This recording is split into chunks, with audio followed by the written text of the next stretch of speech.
Sebagai bukti bahwa Aureli mau memperjuangkan hubungannya dengan Bobby, Bobby sampai minta jaminan berupa foto si Aureli. Aureli ya udah pasti nolak, tetapi ancaman itu terus datang, dan datang. Hingga akhirnya foto itu diberikan. Foto tersebut kemudian menjadi alatnya Bobby untuk mengancam Aureli. Setiap kali Aureli menolak permintaannya si Bobby, dia yang ngancem akan menyebarkan foto-foto itu. Banyak yang menganggap kalau kekerasan itu soal dipukul atau dibentak. Padahal bentuk kekerasan nggak selalu sejelas itu. Ada yang datangnya pelan-pelan, lewat manipulasi yang dibungkus oleh cinta dan perhatian. Dan ada hubungan yang kelihatannya dewasa, kelihatannya aman, padahal sebenarnya satu pihak lagi dikuras pelan-pelan tanpa sadar. Buku Broken Strings karya Aurelie Moermans itu bukan sekedar sensasi. Ini cerita tentang seorang remaja yang membangun hubungan dengan seseorang yang jauh lebih dewasa. Dan baru bertahun-tahun kemudian sadar, ternyata yang ia alami bukan hubungan sehat, tapi grooming.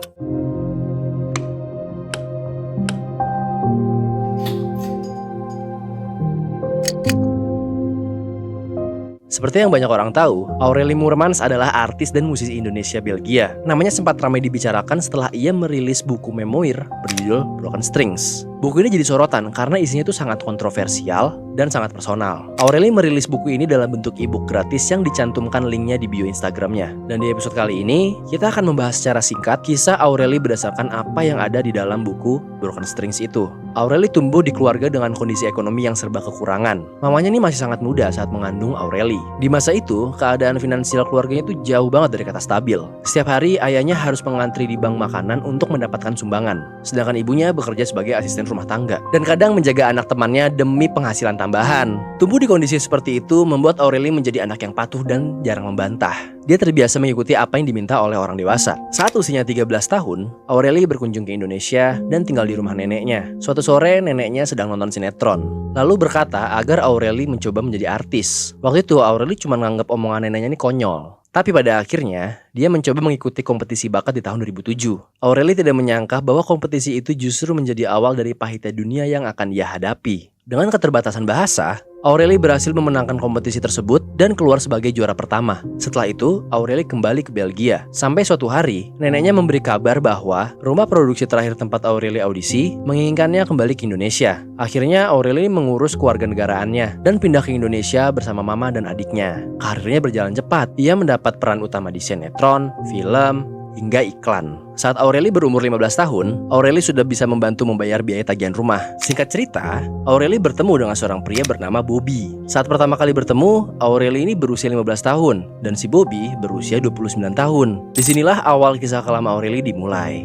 Mereka dipasangkan sebagai sepasang kekasih di dalam sebuah proyek. Padahal casting tersebut diperuntukkan untuk model dewasa. Namun manajer Aurelie tidak mempermasalahkan hal tersebut. Karena sering terlibat proyek yang sama, hubungan Aurelie dan Bobby semakin dekat. Bobby selalu berusaha berada di dekat Aurelie. Dia sering nungguin Aurelie selesai syuting hingga pagi, mengantar Aurelie pulang dengan mamanya, dan melakukan banyak hal yang terlihat membantu kehidupan Aurelie. Di mata Aurelie saat itu, Bobby terlihat dewasa, menawan, bisa dipercaya, dan terasa berbeda dari laki-laki lain. Aurelie mengaku tertarik pada Bobby karena kebaikan dan kedewasaannya. Akhirnya Bobby meminta Aurelie untuk menjadi pacarnya. Aurelie sempat ragu karena jarak usia mereka yang sangat jauh. Ia langsung menyampaikan batasannya. Aurelie berkata kalau Bobby pengen lebih dari ciuman, Aurelie nggak bisa. Dia pengennya tuh nunggu sampai nikah. Seperti mamanya yang hanya pernah bersama papanya. Namun Bobby nggak langsung setuju sama batasan itu. Dia hanya menjawab, nanti kita lihat aja. Aurelie sempat bingung, tapi Bobby kembali meyakinkannya. Dan akhirnya hubungan mereka pun dimulai. Seiring waktu, Bobby mulai menunjukkan sikap yang tidak baik. Ia menjadi posesif, mudah cemburu, dan sering mempermasalahkan hal-hal kecil. Aurelie ini dipaksa-paksa mulu untuk ngasih kabar. Harus laporan dia ada di mana, sama siapa, lagi ngapain. Nah, pernah nih HP-nya Aurelie disita sama mamanya karena dia harus belajar. Otomatis dia nggak bisa ngabarin Bobby selama beberapa jam. Sampai pada akhirnya, Aurelie mendengar Bobby dari luar kamarnya. Nah, saat Aurelie melihat keluar nih, ngelongok dari pintu, si Bobby ngasih isyarat ke Aurelie kalau udah lo masuk aja. Lalu si Bobby ikut masuk. Nah, pas sudah masuk kamar Aurelie nih, dia langsung tidur tuh di kasurnya. Terus, dia tiba-tiba buka resleting dan nurunin celananya sampai pergelangan kaki. Seolah-olah itu wajar. Terus tiba-tiba dia minta Aurelie untuk menyentuh dan mencium dari si Bobby. Namun saat itu udah pasti Aureli menolak. Sayangnya penolakan itu tuh nggak menghentikan Bobby. Setiap kali Aureli menolak, Bobby selalu mengingatkan semua hal yang sudah ia berikan. Sampai akhirnya Aureli ini merasa bersalah dan membiarkan Bobby menyentuh tubuh sucinya. Namun yang ia terima bukan kelembutan, bukan kasih sayang, melainkan komentar jahat. Bobby ngomong ke Aureli kalau Bobby merasa dibohongi nih dengan ukuran branya Aureli dan berkomentar dengan nada yang merendahkan. Kamu nipu aku pakai bra. Aku pikir bakal jauh lebih besar. Untung aku suka yang kecil, kata Bobby ke Aureli. Nah, si Bobby ini gak ngerasa cukup. Dia malah pengen yang lebih dari megang doang. Si Bobby nanya nih ke Aureli, mau gak tanpa penetrasi? Gila kan? Udah pasti Aureli nolak, tapi si Bobby masih maksa. Terus dia buka lagi nih celananya sambil ngomong, John cuma mau menyapa. Nah, John ini adalah nama yang diberikan Bobby kepada nya. Jadi tuh punya nama guys, namanya John. John ini adalah karakter Disney favorit Aureli. Makanya si Bobby ngasih nama pakai nama itu. Nah, Bobby ini mulai melakukan hal yang nekat. Ya tahulah apa itu. Aureli ini belum sadar atau belum mengetahui kalau yang dia alami itu adalah pemerkosaan. Dan sejak saat itu Bobby mulai ketagihan dan selalu memintanya lagi dan lagi. Nah, kalau Aureli menolak, Bobby menganggapnya kalau Aureli itu nggak sayang sama Bobby. Aureli itu nggak cinta sama Bobby. Melihat hubungan anaknya semakin tidak sehat, orang tua Aureli ini mencoba untuk memisahkan mereka. Mereka meminta Bobby untuk menjauh. Namun si Bobby ini justru ngancem akan kalau Aureli mengakhiri hubungan mereka. Aureli ini merasa terjebak. Dia nggak mau jadi alasan seseorang untuk makanya dia mengikuti kemauannya si Bobby. Sebagai bukti bahwa Aureli mau memperjuangkan hubungannya dengan Bobby, Bobby sampai minta jaminan berupa foto si Aureli. Aureli ya udah pasti nolak, tetapi ancaman itu terus datang hingga akhirnya foto itu diberikan. Foto tersebut kemudian menjadi alatnya Bobby untuk mengancam Aureli. Setiap kali Aureli menolak permintaannya si Bobby, dia yang ngancem akan menyebarkan foto-foto itu. Terus yang lebih parahnya lagi, Bobby pernah minta Aureli untuk ngomong ke pihak berwenang kalau orang tuanya ini mengeksploitasi dirinya. Ya maksudnya si Aureli. Aureli pasti nolak, tapi diancam lagi pakai foto itu. Dan orang tua Aureli pun dipanggil ke pihak berwajib. Dan Bobby sudah lebih dulu memberikan keterangan, sehingga banyak pihak yang lebih mempercayai dirinya. Nah, karena kejadian itu, hubungan Aureli sama orang tuanya tuh jadi retak. Bahkan sampai gak mau masakin makanan buat si Aureli. Nah, Bobby ini terus-terusan yang ngelakuin hal ekstrim. Dia ini pernah minta Aureli ngambil timun dari kulkas, terus masukin ke lalu menyajikannya kepada mamanya Aureli tanpa dibilas, tanpa dicuci. Sesuatu yang tidak seharusnya terpikirkan oleh manusia normal manapun. Aureli pun akhirnya mengganti nomor teleponnya biar Denny gak dihubungin lagi sama si Bobby. Aureli pun akhirnya berhasil menjauh dan mengakhiri hubungan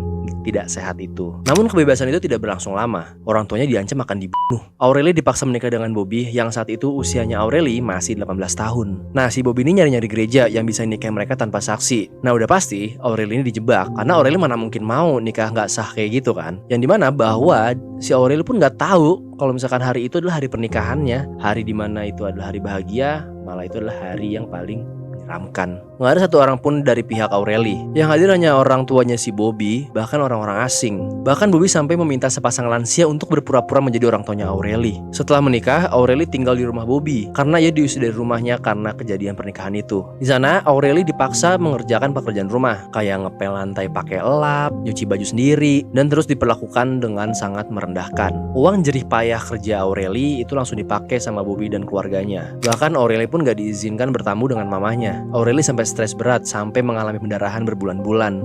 Ia diludahi oleh Bobby karena menolak berhubungan badan, dilarang mengikuti kompetisi, bahkan dipaksa membuat tato biar Aureli ini gak bisa ikut ajang kecantikan.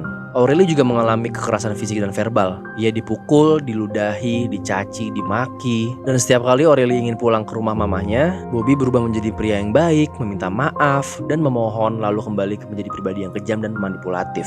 Hingga suatu hari, mama Aureli ini ngasih tahu bahwa pernikahan mereka itu gak sah. Dan saat itu Aureli akhirnya lega. Ikatan yang selama ini menyiksa akhirnya terlepas. Aureli pun mulai berani melawan. Ia menceritakan semua yang ia alami kepada orang tuanya. Ia akhirnya memblokir seluruh akses Bobby dari hidupnya. Dan akhirnya Aureli benar-benar berhasil menjauh. Kasus ini kemudian disorot media. Namun karena manipulasi Bobby, Aureli justru sempat dihakimin, ditertawakan, dan dipanggil dengan sebutan-sebutan yang kejam. Meski begitu, Aureli perlahan mulai membangun kembali hidupnya. Ia memulai proses penyembuhan. Akhirnya Aureli pun memilih untuk sendiri dulu. Dia gak mau pacar-pacaran, gak mau menjalin hubungan jangka panjang. Setelah bertahun-tahun, Aureli pun akhirnya bisa menerima dirinya apa adanya. Dan setelah ia benar-benar mencintai dirinya sendiri, cinta datang dengan sendirinya. Dia bertemu dengan pria yang tulus mencintainya dan akhirnya menikah. Lewat buku Broken Strings, Aureli berharap kisahnya bisa membantu anak-anak, orang tua, dan perempuan di luar sana yang mungkin mengalami hal yang serupa, agar mereka sadar bahwa apa yang mereka alami itu bukan bentuk kasih sayang, dan mereka berhak untuk dicintai.